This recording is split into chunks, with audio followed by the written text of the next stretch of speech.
The sun beamed down brightly on the island of Sodor, but this was no ordinary day. It was a very special day indeed, a day that had been marked on calendars for a very, very long time. Today, the 11th of June 2025, was Thomas the Tank Engine's 1000th birthday.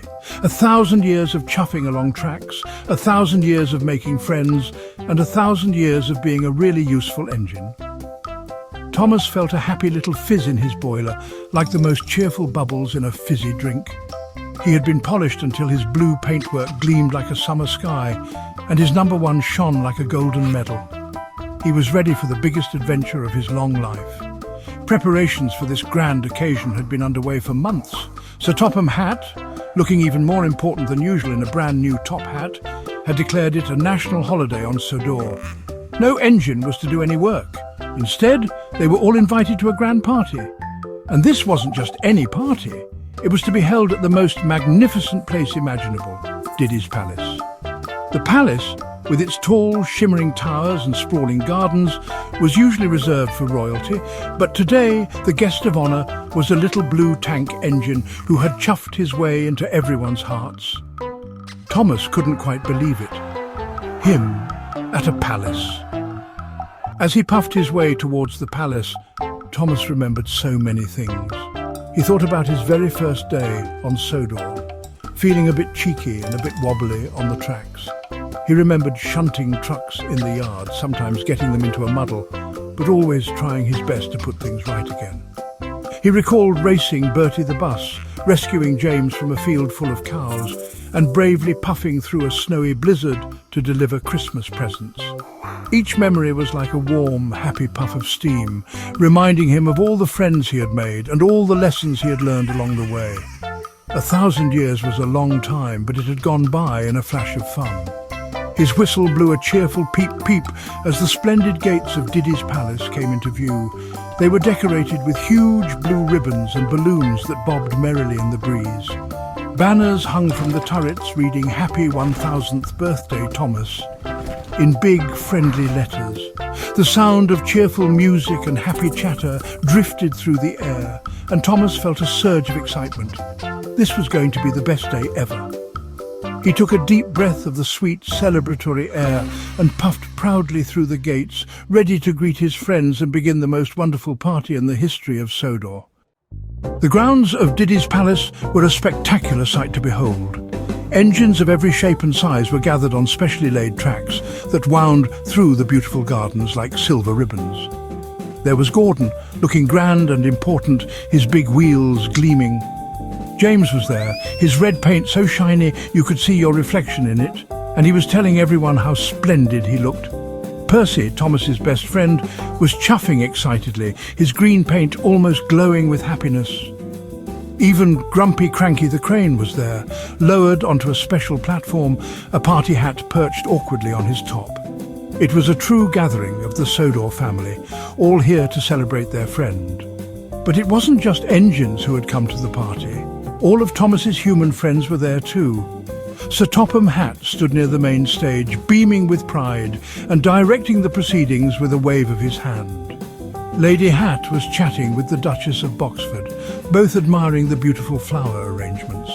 The station master, the drivers, the firemen, and all the children from the island were there, running on the lawns, waving little flags with Thomas's face on them and eating sweet, sugary cakes from a very long table.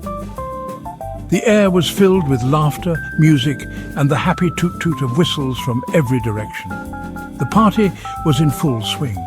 There were games for everyone to play. Percy and Toby were having a slow race to see who could be the most careful, while Emily was elegantly showing some of the younger engines how to shunt trucks into a perfect line. Harold, the helicopter, whirred overhead, dropping colourful confetti that fluttered down like rainbow snow. Bertie the bus had organised tours around the palace gardens, his horn tooting a happy tune. It was a festival of friendship, a perfect tribute to an engine who had brought so much joy and so many smiles to the island for a millennium. Thomas puffed slowly through the crowds, his heart feeling as full as his coal bunker. He tooted a greeting to Gordon, shared a laugh with James, and gave Percy a friendly nudge. "Happy birthday, Thomas," everyone called out. "You're a really useful engine." He saw Annie and Clarabelle, his two faithful coaches, decorated with streamers and flowers. They looked so proud of him. Thomas felt a warm glow spread through his boiler. To have all his friends here, all celebrating him, was the best birthday present an engine could ever wish for.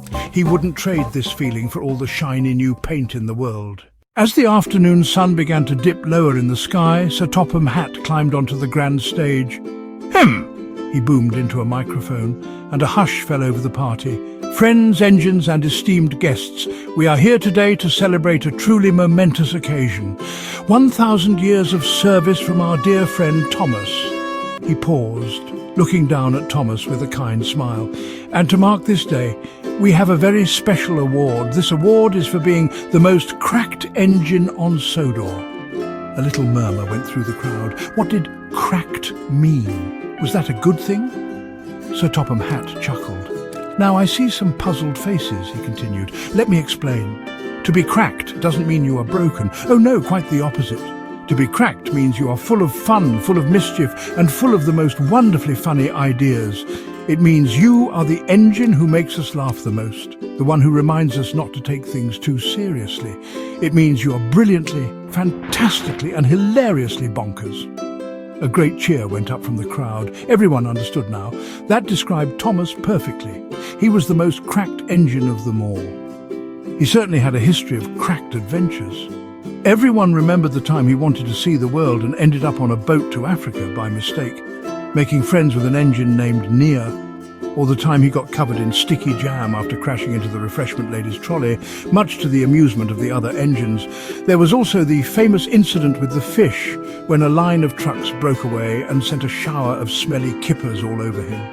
He had looked a sight, but he had still delivered the fish on time, even if he smelled a bit whiffy for a week. These moments, these silly, muddled-up and funny events were what made Thomas so special. He wasn't just useful, he was entertaining. He wasn't just reliable, he was relatable. He made mistakes, he got into scrapes, and he sometimes caused a bit of confusion and delay, but he always did it with a good heart and a cheerful spirit. This cracked award wasn't just for being funny, it was for being brave enough to try new things, even if they went a bit wrong. It was for being a friend who could always make you smile, no matter what. Sir Topham Hatt presented Thomas with a big golden trophy shaped like a cracked railway wheel. It was silly and splendid all at once. Thomas looked at the award, then at all the smiling faces of his friends, and his boiler swelled with pride. He wasn't just a number one, he was the number one cracked engine. He let out the longest, happiest peep, peep, peep he had ever whistled in his 1,000 years. The sound echoed across the palace grounds, and all the other engines whistled back in a thunderous chorus of celebration. It was the best sound in the world. He felt so thankful for everyone. He looked at Percy, who had been with him through thick and thin, from scary ghost stories to silly races. He saw Gordon, who acted grand but was always there to help a friend in need. He saw Sir Topham Hatt, who had always believed in him, even when he had been a cheeky little engine just starting out. Each friend was a special part of his journey, a piece of the track that had led him to this wonderful, happy day. He knew he couldn't have done it without them. They were his family. The party continued long into the evening. Fairy lights twinkled in the trees, and a magnificent fireworks display lit up the night sky with bursts of red, green, and of course a brilliant shining blue. Thomas watched the colours explode above him, feeling a deep sense of peace and happiness. He had caused his fair share of trouble over the years, but he had also brought 1,000 years of laughter, friendship, and hard work to the island of Sodor. He had proven, time and time again, that even a little engine can make a very big difference in the world. As the last firework faded, Thomas looked out towards the horizon, where the railway tracks disappeared into the darkness. 1,000 years was behind him, but he knew there were so many more adventures ahead. There were new places to see, new friends to meet, and probably a few more cracked scrapes to get into. He felt a familiar fizz of excitement in his boiler. He was Thomas the Tank Engine, and he was ready for the next 1,000 years of being really useful and just a little bit cracked. And that, he thought, was the best way to be.